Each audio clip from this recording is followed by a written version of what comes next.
Panginoon, salamat sa pagkakataon na pinagkaroon niya sa bawat isa. Ang walang hanggang papuri, pasalamat, pagdakila ay marapat na ibigay natin sa Diyos sapagkat ang lahat ng mayroon tayo, maging ang kalakasan, ang hininga ay galing sa Diyos, mga kapatid. Kaya palakpakan natin ang Panginoon. Naiwan ko yung notes ko sa excited kasi parang ako ang na-excite, mga kapatid. Kaya naiwan ko yung notes ko, ang Biblia at saka yung uban. Buti na lang at natandaan ko yung mga bersikulo na babasahin natin. Kunting patutulang, mga kapatid, isang pagpupala sa mga ito sapagkat siguro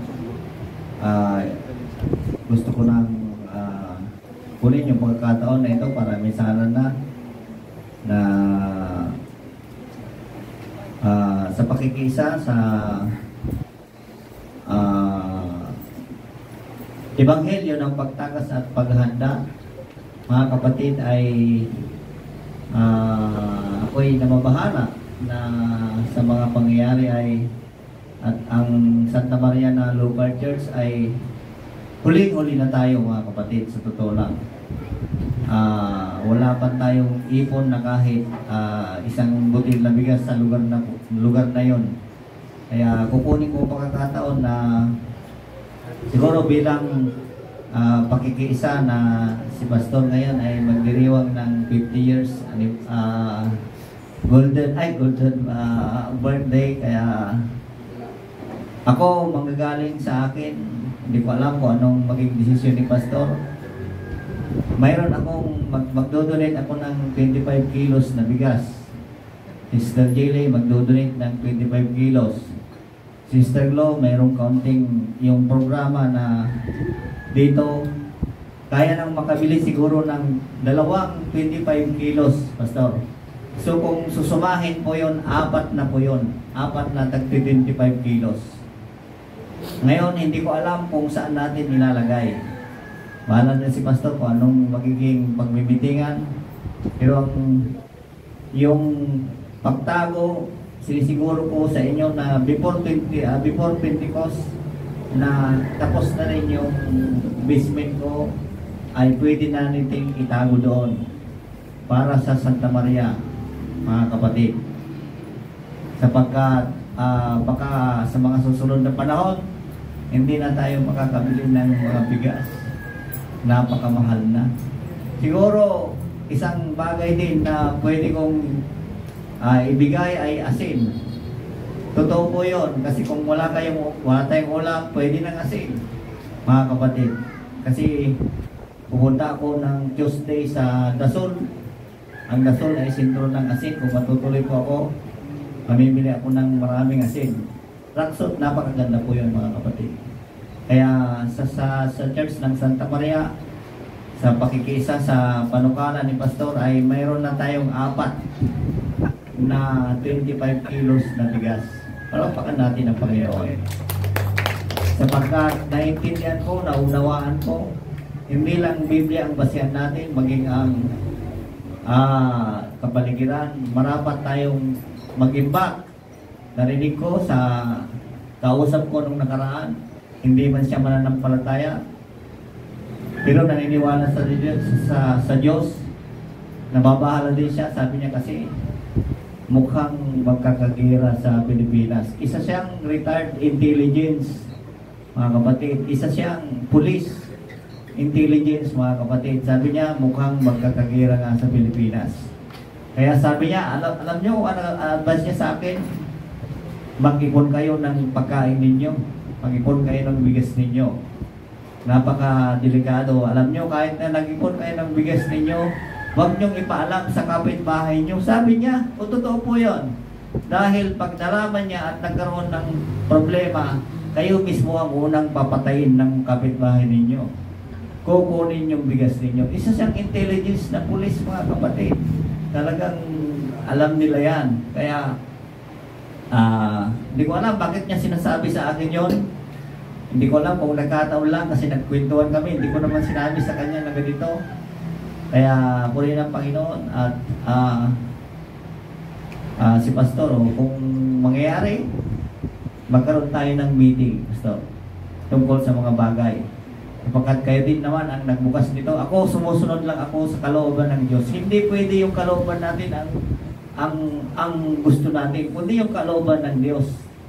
Yun ang gusto nating mangyari.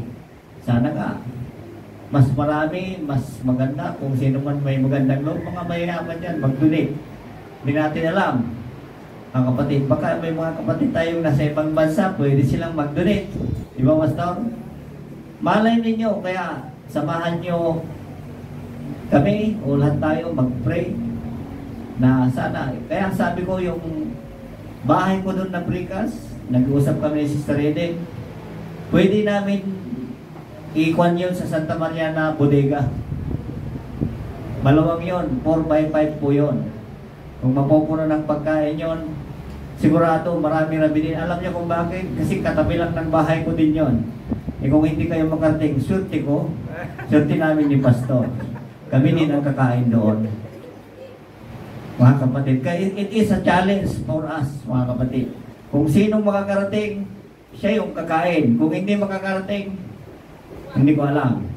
Hindi makakakain doon, mga kapatid. Kaya purihin ng Panginoon, mayroon na tayong panimula sa Ebanghelyo ng paghanda sa Ebanghelyo ng pagtakas. Praise God. Purihin ng Panginoon. Basahin ko lang, kunti lang naman ito. 1 Timothy chapter 6 verse 17 hanggang sa mga sumusunod. Gusto ko sa English. Medyo yung pronunciation ko sa English kasi kahit na anong pag-aaral ko, Pilipit pa rin yung dila ko. Kaya Sister Eden, baka gusto mong basahin. Sinasabi niya, mahina ka sa pronunciation, kaya siya na lang magbasa, mas maganda yung boses niya. Ayan, Charge them that are rich in this world, that they may be not high-minded, nor trust in uncertain riches, but in the living God who giveth us richly all things to enjoy. That they do good, that they may be rich in good works, ready to distribute, willing to communicate, laying up in store for themselves a good foundation against the time to come, that they may lay hold on eternal life. Praise God, hanggang dyan na lang muna. Mahirap bang intindihin sa English? Sa Tagalog, subukan natin sa Tagalog, mga kapatid. Ulitin mo, verse 17.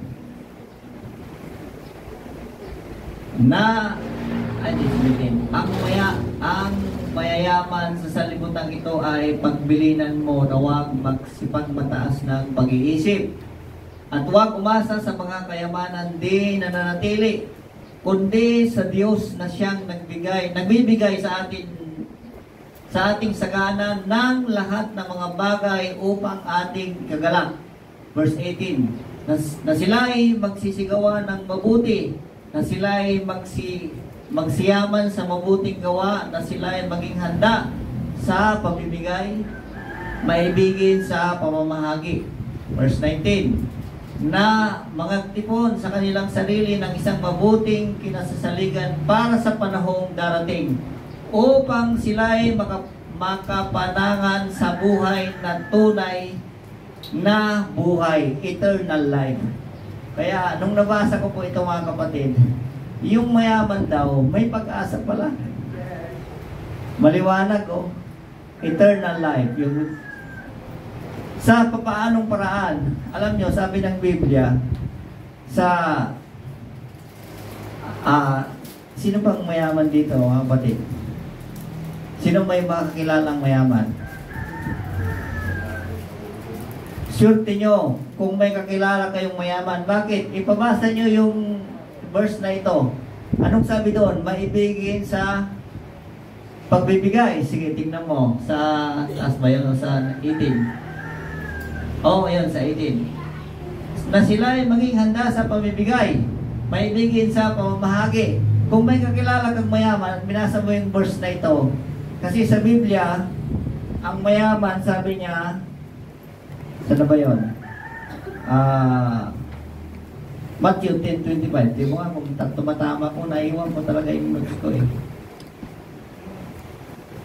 Baliktad yan. Dali. Parang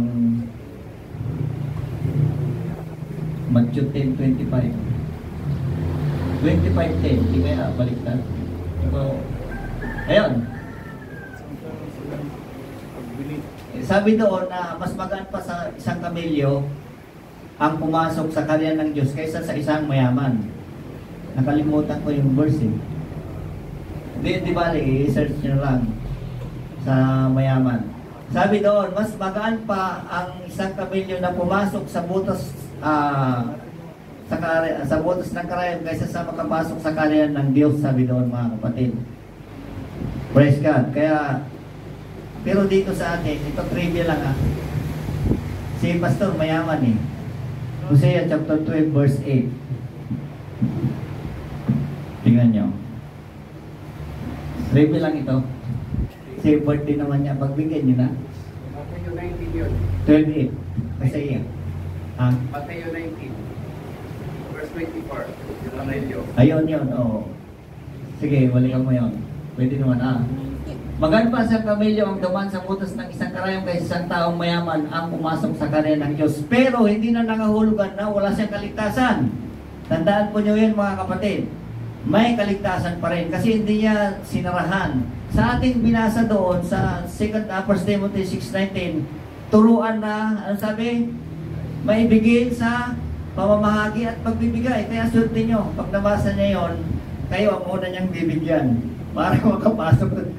Sa kasaysayan po ng Biblia, marami pong mayaman dyan na yung binata, tinanggihan si Jesucristo. Yung isang mayaman din na giniba niya yung kanyang kamalig para magpatayo ng mas malaki kasi hindi na kasya. Ang term po ng mayaman sa panahon nila mga kapatid noon, hindi sa paramihan na pera, kundi marami silang pagmamayari. Maraming bakahan, maraming mga hayop, at ang isang parabola sa Biblia na mayaman din tungkol doon kay Lazaro na mayaman siya, si Lazaro limos, naglilimos lang. Ganun po mga kapatid ito. Pero hindi nangangahulugan na hindi maliligtas. Mahirap lang. Pero paano mapapadali? Tignan nyo si Cornelius. Binigay. Kaya kung swerte nyo, kung may kakilala kayong mayaman at pinabasa nyo yung 1 Timothy yung nabasa natin, bakit? Posible na maliligtas mga kapatid. Hosea, si Pastor mayaman din eh. Hosea chapter 12 verse 8.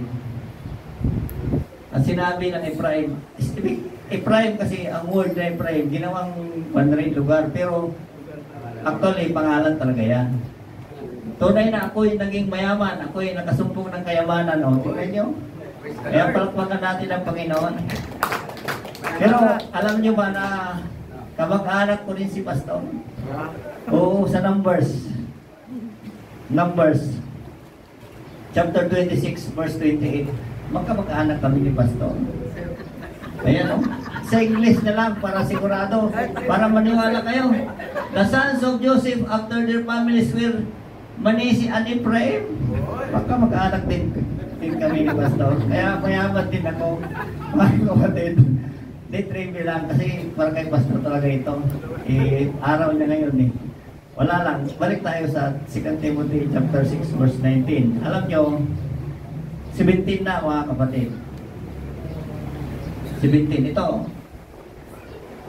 Kundi sa Diyos na siya ay nagbibigay sa atin ng sagana ng lahat ng mga bagay upang ating ikagalag. Mayaman tayo lahat mga kapatid. Palakpakan natin ang Panginoon. Sa ating nabasa, alam nyo sa panahon natin, wala na pong katiyakan. Mayaman ka ngayon, bukas baka pulubi ka na. Sa trend ng mga, tingnan nyo yung mga may mga scammer, mga modos. Totoo yun. Nag-invest ng milyon. Alam nyo ba yung si Battery, marunong tayong flex fuel, tama ba? Battery 1. Ah, yung ang owner, chairman na sinasabi si Luis Manzano, ay maraming nag-invest doon na hindi ko alam kung anong mga share. Ang usapan doon kung kikita rin sila, hindi kumita. Nag-invest ka ng 10 milyon, tapos sarado yung business, hindi mo na. Kaya ganun po mga kapatid, walang katiyakan. Pero ito, gustong sabihin sa inyo na kundi sa Diyos na siyang nagbibigay sa atin ng sagana sa lahat ng mga bagay upang ating igagalak, mga kapatid. Kaya lahat ng oras, lahat ng panahon, magalak tayo sapagkat mga kapatid ay may Diyos tayo. Siguro may kakulangan tayo sa buhay na ito. Ano bang kulang? Kung tutuusin, wala eh. Sa totoo lang, wala. Wala. Mahirap ka. Swerte mo pa ngayon pag mahirap ka. Bakit? Malayo ka sa kolesterol. Hindi ka makakabili ng karne. Hindi ka makakabili ng mga frozen foods. Hindi ka makakabili ng ano-ano. Puro ka metal. Ang kakainin mo, metal boost ng kamote, metal boost ng marunggay, metal boost ng pan. Lahat na yan. Pag kinain mo yan, mas mayaman ka pa kaysa doon sa isang mayaman na maraming bawal. Sa totoo lang, di ba, Pastor? Tama ba ako? Oh, anong kulang? Kung mahirap na sinasabi ng tao, mahirap ako, wala kaming ganito, walang pabili ng fried chicken, walang pabili ng ganito. Nagkakamali po kayo mga kapatid. Kaya salamat sa Panginoon, naging mahirap kami.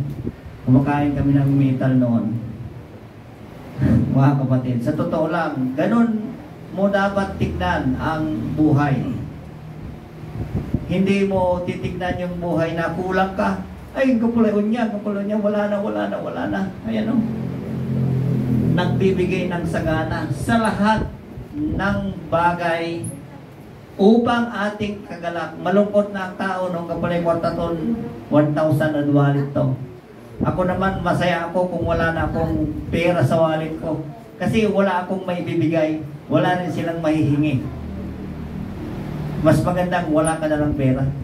Kasi kung may pera ako, minsan talagang nadidisgrasya pag hindi mo, hindi ko alam kung nasubukan ni Brother Ray na may pera siya, naawa siya sa isang tao, binigay niya lahat yung pera niya.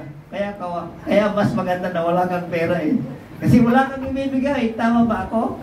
Totoo po yun. Kung mabuti ka ang kalooban mo sa pamimigay, huwag kang magbulsa ng pera mo. Baka maubos sa pamimigay. Sa totoo lang. Yung mga humihingi sa kwan, kahit pa paano, magbigay ka ng kaunti. It might be the angel of the Lord, sabi nga ng Biblia. Kaya, purihin ang Panginoon at hindi lang sa kayamanan, kasi ang term na kayamanan mga kapatid, sa ating panahon, sa ating kaisipan, ay pera. Hindi po mga kapatid. Hindi po. Yung kalusugan na pinagkaloob ng Diyos sa atin, isang kayamanan na hindi pwedeng ano ba ito? Hindi pwedeng isalin o hindi pwedeng ipamana. Pwede bang ipamana ang kalusugan? Pwede rin kasi may genes Minsan yung genes, kaya yung sorry to say na yung mama mo na malaki ang katawan, ay papasok ko niya sa anak. Malaki din ba ang katawan? Pwede rin Tama ba? Mali ba? Sabi niyo kung tama o mali ako. Kaya yung mga dalaga na medyo payat-payat dyan, tignan niyo yung nanay niyo. Kung lumomo, ay baka sa susunod na panahon, ganun din ang magiging itsura niya mga kapatid. Kaya, yan po mga kapatid, ang kasaganaan ng buhay ng tao ay hindi sa o sa kayamanan, kundi sa salita ng Diyos na nagbibigay galak. Alam niyo ba yung galak? Kahit na wala kang pera, nakangiti ka, subukan niyo yun. Huwag lang. Minsan sa tao, pag mas mabigat ang problema, pag nakangiti, sasabihin sa iyo ng ibang tao, sira ulo ito. may problema nga, nakangiti pa. Pero sa pagdating sa Panginoon, hindi po kailangan ganoon po, magalak ka pa rin. Sapagkat walang tao siguro sa mundong ito ang dumadanas ng problema o drama sa buhay. Ngunit kung may Diyos, naniniwala ka sa Diyos, na siyang nagbibigay lahat ng sagana at kagalakan sa buhay na ito bilang isang mananampalataya, ay napakapalad po natin. Kaya palakpakan isang magandang umaga po sa inyo lahat, mga kapatid. Praise God. Amen. Puri ng Diyos, magandang umaga sa inyo, mga kapatid. Lalong-lalong na sa ating Panginoon. Ang dami natin na. Happy birthday. Salamat sa Diyos. Kaya, sabi nga ng Brother Joseph kanina, walang kulang sa atin. Walang kulang sa atin. Tayo lang siguro yung mapaghanap. Walang kulang. Kasi lahat naman pwede mong, lahat ng kailangan ng tao nandiyan lang naman sa tabi. Amen.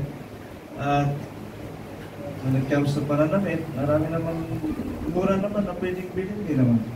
Huwag lang tayo maging maluho. Lahat ng bagay ay sapat sa atin. Amen. Yun lang, contentment lang naman ang kailangan. Kung hindi natin kayang gumastos lang 300 sa isang araw, magkasa tayo dun sa kung anong meron. Amen. O kung sakaling meron pa, magtipid para may maitabi. Amen. Ganoon din naman yung tinuro ng sa labasan natin, yung 19. Amen. Ang ganda ng pagkasabi niya, magtipon sa kanilang sarili ng isang mabuting kinasasaligan para sa panahong darating. Advice din ito pala ng Biblia. Amen. Na mag-save for the future. Mag-save tayo for the future. Hindi kung ano yung income mo for the whole month, maghahanap ka kung saan mo talaga lahat gagastusin yun. Amen. So, be wise. Ang Biblia na nagsasabi ng lahat ng mga bagay na Biblia. Maganda rin palang advice ng Biblia. Sa Apostol Pablo, pinahayag din naman pala yan. And it is spiritual at para din naman sa ating sarili. Amen. For the future. Kaya, kung anong meron tayo, yung iba, sinasabi kasi 1 day millionaire. Kung ano yung meron siya, ubos agad sa isang araw. Pero kung tayo ay magiging masunurin sa kalooban ng Diyos, ito rin ipinapahayag o ipinapahiwatig sa atin na magtabi tayo ng paunti-unti para sa future. Amen. At yung future ngayon ay talagang andito na tayo. Nandito na tayo. Amen. Nandito na tayo.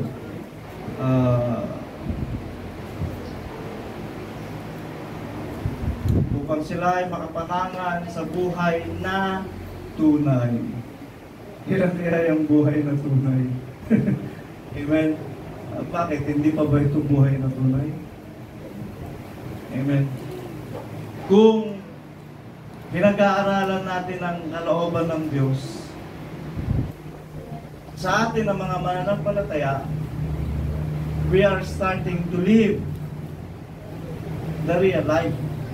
We are just starting. Hindi pa tayo nandoon talaga sa tunay na buhay. Amen? Kasi ang talagang tunay na buhay na nais ng Diyos para sa atin ay yung unang panahon o yung mga nakaraang panahon na kung paano niyang nilikha ang lahat ng mga bagay at ng tao. Amen? Ang buhay ng tao noon, hindi naman sila talaga yung bang walang pera. Hindi sila nagpapakapagod para kumain. Sa atin kasi ngayon nangyayari na kailangan mo magbilad sa araw, magpawis ka ng napakaraming pawis, ng init, para lang mapakain ng iyong pamilya.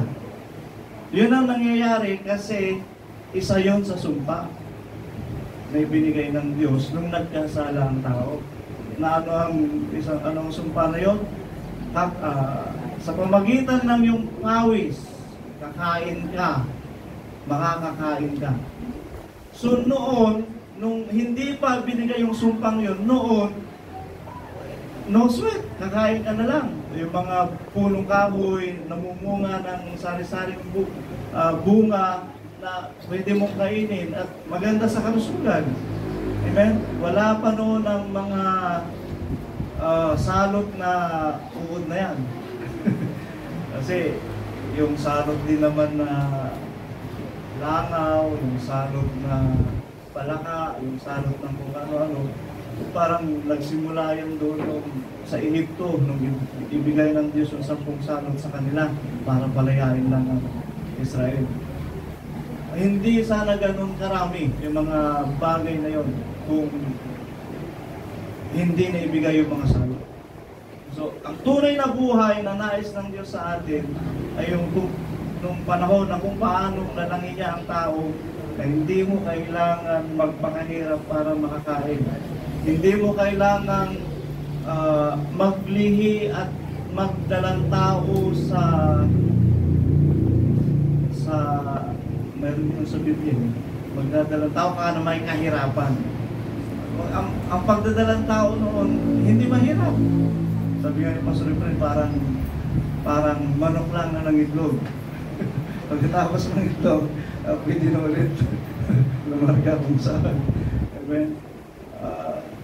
Yun ang talagang tunay na buhay. And we are starting to live ayon sa kalooban ng Diyos. Bakit? Yung 3:21 ng Acts,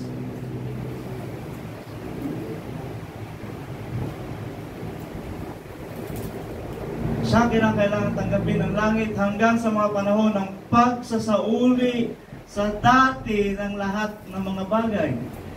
Ito yung gagawin ng Diyos. Isasauli niya ang lahat ng mga bagay sa dati nitong kalagayan. Amen? Na ano? Na kung saan ang lupa ay wala pang sumpa, ang tao ay wala pang sumpa, ang sanlibutan ay wala pang sumpa. Amen? Dahil sa paghahari ng Diyos, tatanggalin niya lahat yan. Yung sumpa sa tao na magpapakahirap, paalisin ng Diyos. Yung sa babae na manganganak na may kahirapan, aalisin na rin ng Diyos.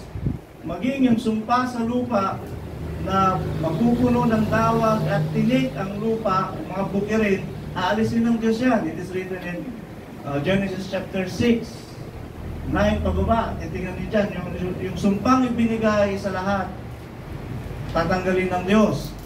At ito yun, Revelation 22:5.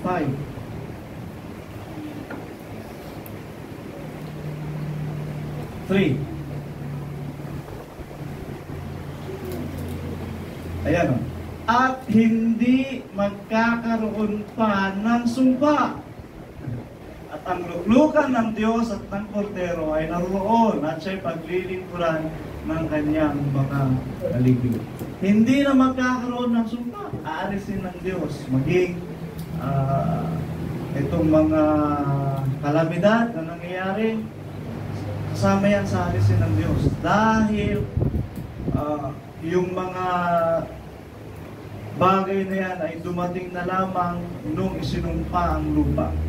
Nung isinumpa ang lupa, parang domino effect, nagkaroon na ng malalakas na bagyo, nagkaroon na ng global warming, domino effect. Hanggang sa ang tao ngayon, parang irritable na, abnormal na dahil sa lahat ng mga pangyayari. At sabi nga nila, hindi na normal ang panahon.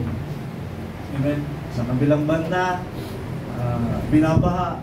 Sa katabilang niyang bansa, ang init naman. Amen? 48 ang pinakamataas na heat index. Sabi nila, by May, baka kumalo siya ng 52. Ingat-ingat tayo.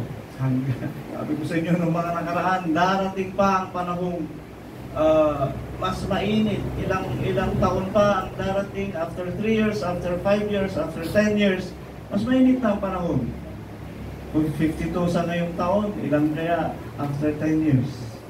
Anong heat index kaya ang mararanasan natin? Baka kumukulo na yung mga dugo natin o kaya yung mga utak natin. Hindi natin alam. Amen? Kaya, doon tayo sa kung anong kalooban ng Diyos. Amen? At kung pagdating sa kalooban ng Diyos, ang sabi nga niya sa nalabasan natin, mag-impok tayo sa mga kayamanan na hindi nakikita. Amen? Dahil ang lahat ng mga iniimpok natin na nakikita, lahat ito ay mawawala. Lahat ito ay mapaparang. Lahat ito masisira. Amen. Ano ang kinakailangang impukin natin na hindi nasisira? Ay yung mga bagay na hindi nakikita. Yung mga naunawaan mo sa salita ng Diyos, yung mga naririnig mo sa salita ng Diyos, yung pagsunod mo sa salita ng Diyos, yun ang mga bagay na iniimpok natin. Sabi nga ng Kolosas, na kayamanan sa langit. Amen. Ilan na kaya ang naimpok natin na kayamanan sa langit? Good deeds. Isa yan sa mga naiipon natin kayamanan sa langit. At isa pa, ito siguro, mas malaki ito,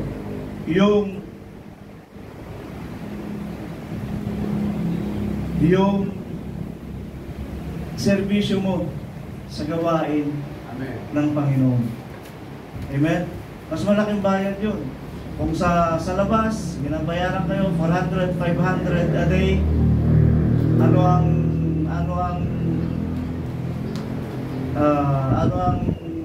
showcase ninyo? Yung kakayahan mo, yung lakas mo, sarili mo. Amen? Pero, kung sa Diyos ka maglilingkod, yung lakas mo na yan, pare-pareho ang value niyan. Basta ipaglingkod mo ang sarili mo sa Diyos, Amen. it is accountable ayon sa kalooban ng Diyos. Aalalahanin ng Diyos yan. Kaya sabi ko sa inyo, lahat ng mga naninirahan sa Umingan, sa Cedar, parang lahat gusto mag-volunteer worker. Kasi nga, gusto nila yung kanilang sarili, ibigay nila sa paggawa, sa gawain ng Panginoon. Kahit na anong gawain yan, magwali sila, magdamo sila,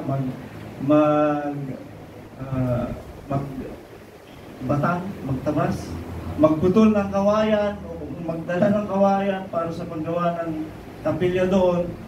Talagang willing sila mag-volunteer. Amen. At yun ang isa sa mga, kung sa lupa, binabayaran kayo. Ngayon, pag sa Diyos, sa gawain ng Diyos naman, ang Diyos na ang bahala sa inyo.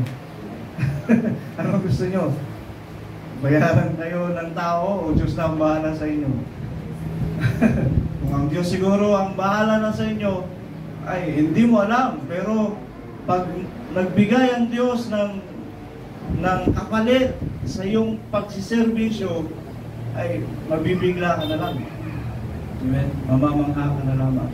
So yun yung mga bagay na nais nating ipaunawa sa lahat. Let us be all the worker of God.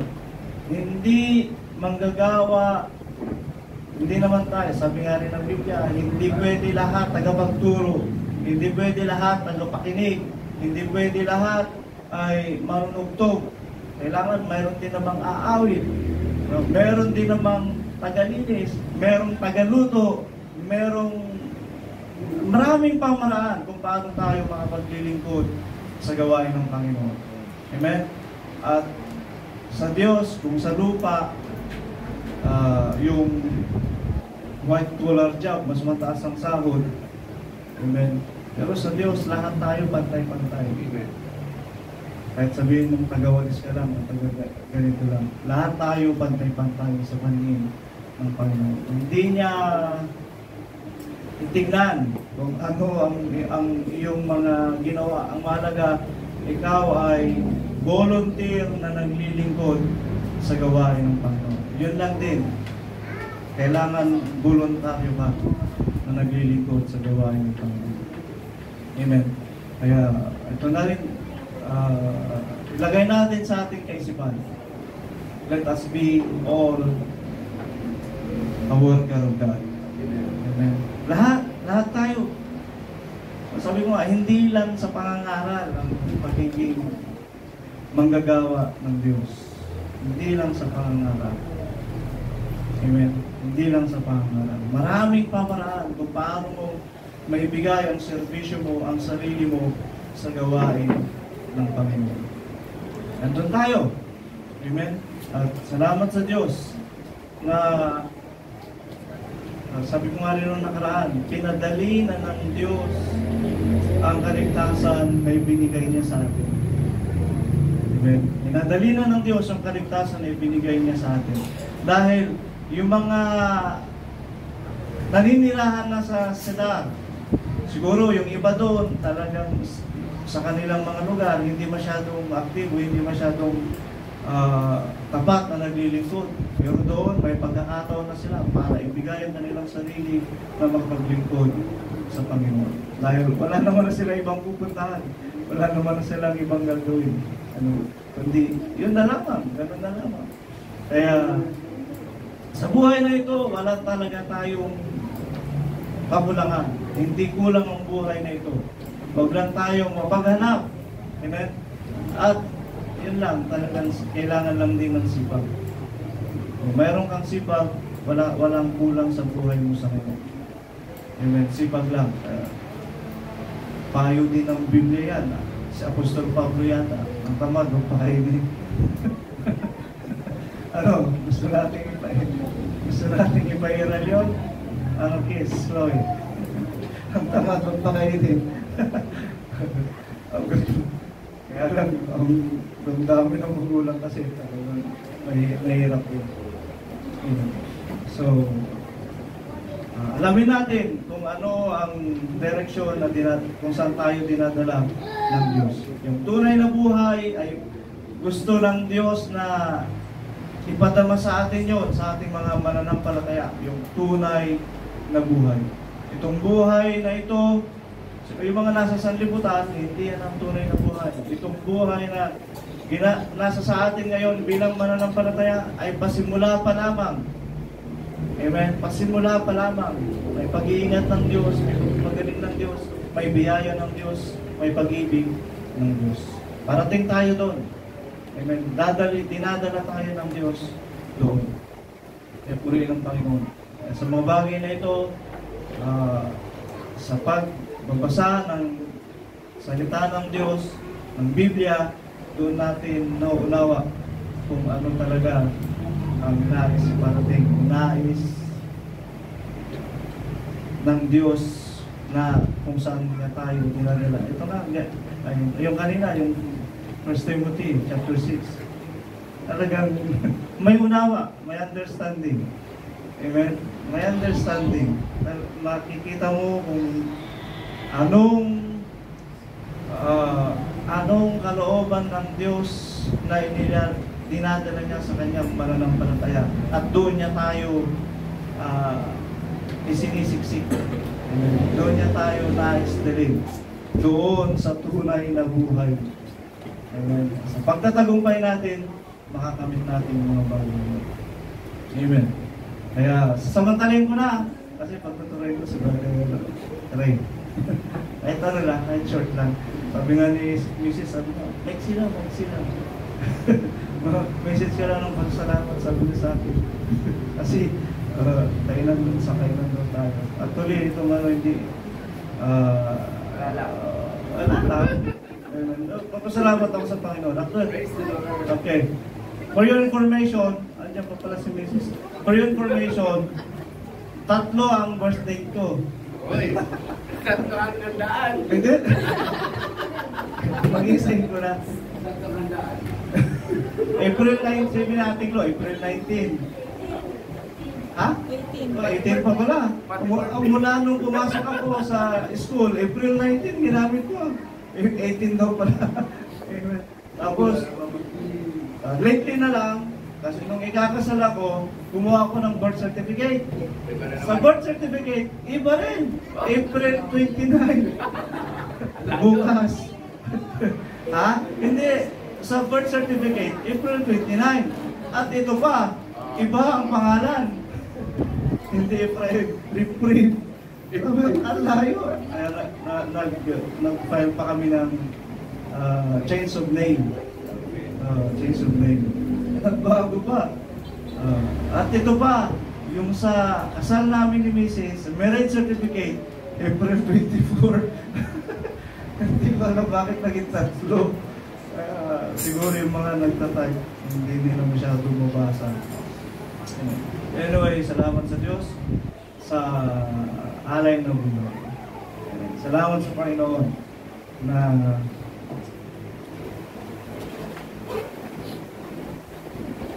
tinala tayo ng Diyos sa kanyang biyaya. Sa biyaya ng Diyos. Kaya anuman ang saan man tayo dali ng buhay na ito, ay lagi tayo magpasalamat sa Panginoon. Kung hindi natin hanapin ang ating sarili, hanapin natin ang may bibigay natin sa gawain ng Panginoon, ay isa ng mapagpalang buhay ito. Huwag mo nang hanapin kung ano ibibigay sa iyo ng buhay o ano ibibigay sa iyo ng iba o ng sanlibutan. Ang hanapin na lamang natin ay kung ano ang maibigay natin sa gawain ng Panginoon. Amen. Yun na lang. Amen. Kasi kung maghahanap ka ng kung saan ka dadali ng buhay na ito at kung ano ang ibibigay sa iyo ng buhay na ito, ay magiging mapaghanap ka sapagkat hindi magiging kontento ang lahat ng mga bagay mo. Amen. Kung mayroong mga pagkakataon, ayunan natin ang pagkakataon na makapag-aral. Ayunan natin ang pagkakataon na makapagtrabaho. Ayunan natin ang pagkakataon na magawa nararapat para magkaroon din naman ng income. Amen. Pero ang mahalaga, ang pinakamahalaga, habang ginagawa mo mga bagay na yun, ay isipin natin kung ano ang may bibigay natin sa gawain ng Panginoon. Amen. Yan ang kaisipan ng isang pagiging manggagawa. Hindi man tayo manggagawa bilang nangangaral sa inyong kalagayan na nakaupo dyan o nakikinig, ay magkaroon din naman tayo ng bahagi kung ano ang magagawa natin para sa gawain ng Panginoon. Pero isa sa mga magandang part natin sa gawain ng Panginoon ayon sa kalooban ng Diyos, yun na siguro yung makapag-share tayo para sa mga paghahanda, and that's for all, para sa pangkalahatan. Yung ibibigay nyo, nakapangalan sa inyo o pangkalahatan? Ang pangkalahatan. Kaya purihin ng Panginoon. Actually, yung 4 na 25 kilos na bigas ay kung ganito karami ang kakain, baka 2 linggo lang. Amen. 2 linggo o 1 buwan. Yan na, doon na tayo magsisimula. Doon na ang pasimula ng mga bagay na ito. At namumuro na tayo, mga kapatid. Hindi naman namumuro. Tayo bang namumuro o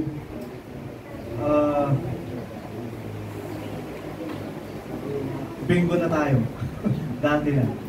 Amen. Kasi, samantalin ko lang, kasi sabi ng yung isang anak ng manggagawa na nasa Sidar, yung Rana, na lieutenant ng Air Force sa Maynila.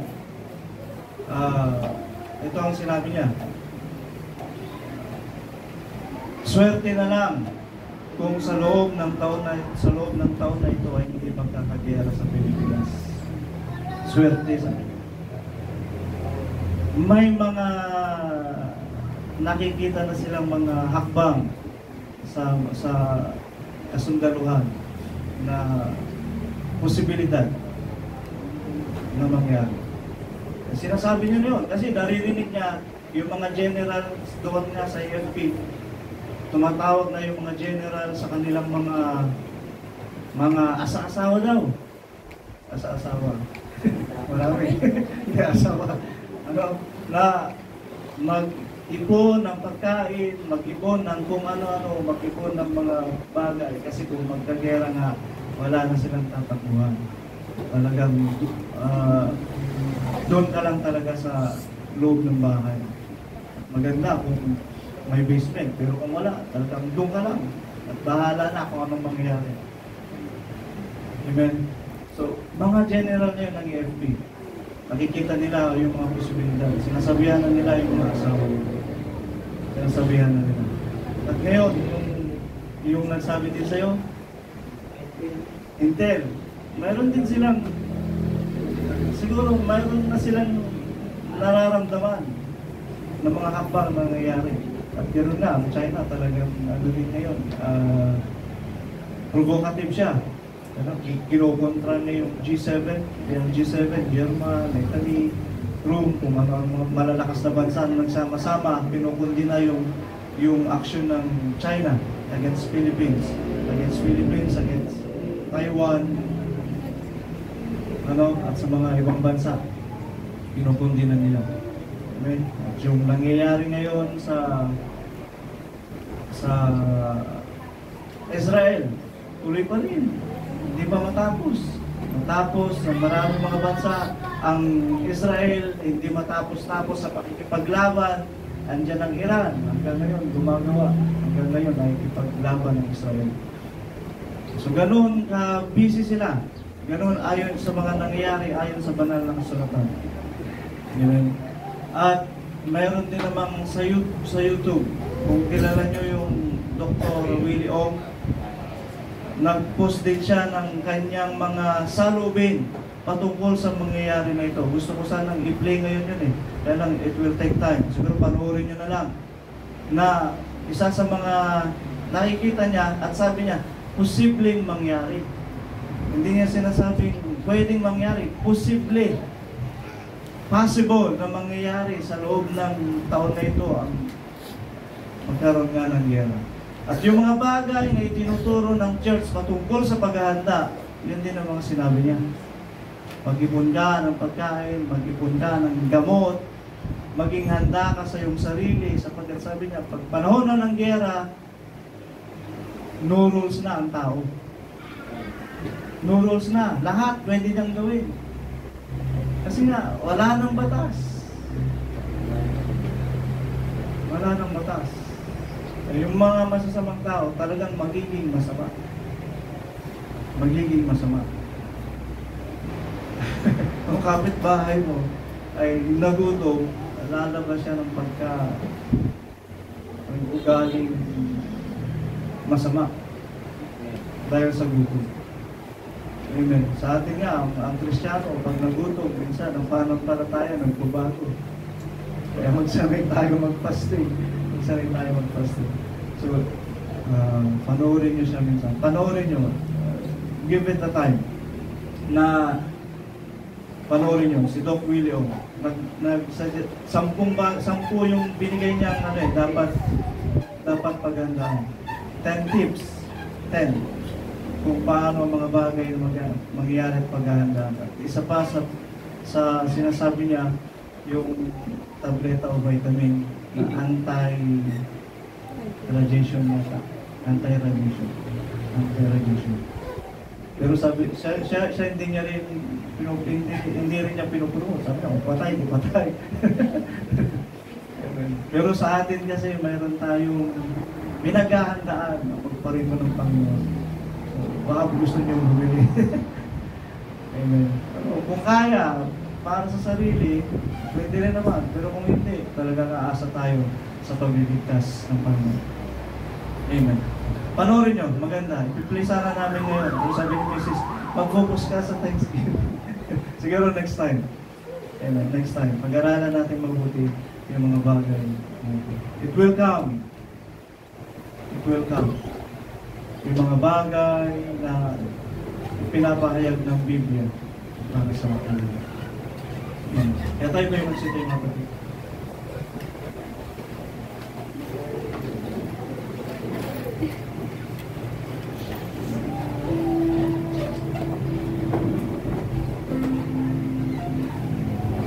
Hindi natin, pupuri din. Pupuri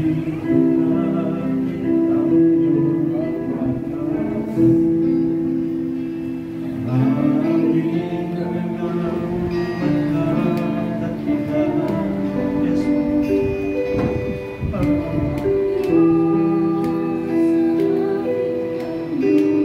Panginoon, kasihan mo kami, O Diyos, bawat oras, sa bawat sandali. Sa atin mo ang ay mapusong isipan. Nawa makita mo kami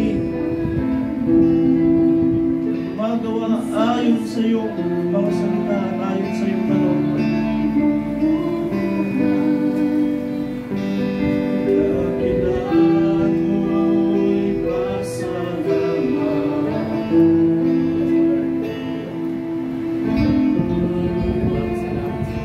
Ay gamulog sa sa'yo'y alay ang buhay.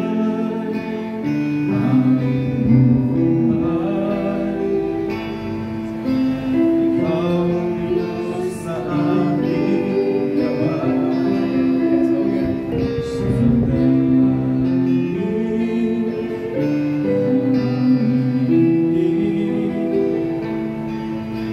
kadatilan. Bilang Diyos, salamat sa iyo, sa iyong mga kaloob sa amin, sa iyong alay na buhay, sa mga panahon at pagkakataon na tinuturuan mo kami ng iyong mga salita.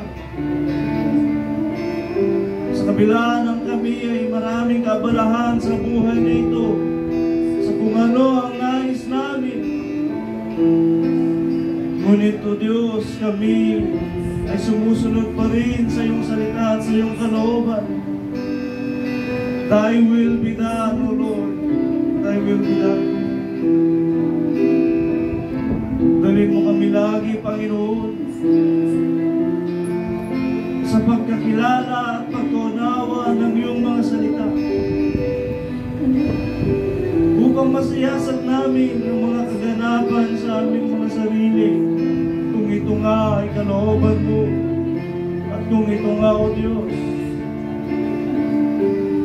ang kinakailangang mangyari upang kami ay magsipagtagumpay sa aming paglilingkod at sa aming pananampalataya. Ibuhos mo sa amin ang iyong Santong Espiritu, Santong Espiritu ng katotohanan, na sa amin, O Diyos, ay nagpapahayag ng mga bagay na ito,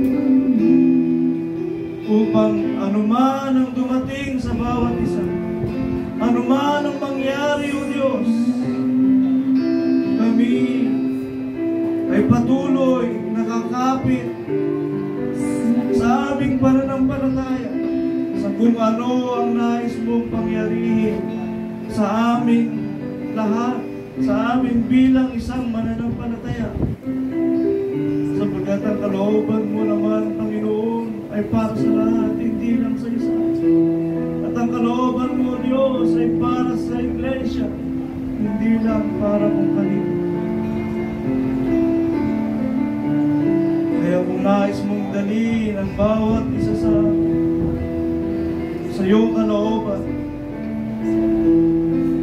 kami ay susunod, kami, Panginoon, ay sasagot. Panginoon Jesus,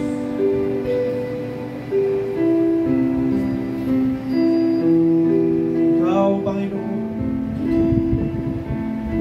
magtuwid ng aming mga daan, ng aming mga kaisipan, ng aming mga kaalaman at kaunawaan, upang ang lahat ng mga bagay na ito na aming pasahan, O Diyos, ay maging magaan at mapagtagumpayan namin. At O Diyos, lagi mo ituwid kami sa kung ano ang aming mga iniisip, sapagkat ang kaisipan mo ay hindi namin kaisipan. Ang kalooban mo ay hindi namin kalooban. Kaya kami nagpapakatibay at humihiling sa iyo ng kaunawaan sa mga salita upang mapasa amin ang kaisipan ni Kristo. At kung taglay namin ang kaisipan ni Kristo, ay maunawaan namin ang mga kalooban mo sa aming mga sarili at sa amin bilang isang iglesia. Kung sa amin ang kaisipan ni Kristo, maunawaan namin ang mga kaganapan ng panahon at ang lahat ng ito sapagkat ang mga hula patungkol sa mga huling araw ay ipinangaral din naman ni Kristo. At kung mapasa amin ang kaisipan ni Kristo, maging ang mga bagay na darating, ang mga panahon na darating, ay siya mong tinakda at tinuruan mo kami ng mga dapat yung upang kami ay magsiimay at maunawaan namin ang mga bagay na pangyayari upang bigyang daan ang kaharian na siyang itatatag mo sa sanlibutan na ito ng mga magsisipagtagumpay ay pagmamalahin mo ng lahat ng mga bagay na ito ng katuwiran. Pagmamalahin mo, Diyos, ng iyong kaharian. Pagmamalahin mo, Panginoon, ng iyong kalwalhatian. Kaya, Panginoon Jesus, sinusuko namin sa iyo ang lahat sa amin. Ikaw ang kasama. Ang oban mo, Diyos, ang paghanap. Salamat sa iyong katagdahan, sa iyong pagmamahal. Patuloy sa Diyos ay nahayag sapagkat nagpapadala ka ng iyong Santong Espiritu upang ipaunawa sa amin ang lahat ng mga bagay. Unahan mo kaming lubos ayon sa iyong katwiran at ayon sa iyong kamalayan. Bihit ka at I give you praise and I give you glory. Salamat, Panginoon. Salamat, Diyos. Ito ang aming samudala sa pangalan ni Jesus. Amen. Salamat. Pinabalik pa ang ito sa ating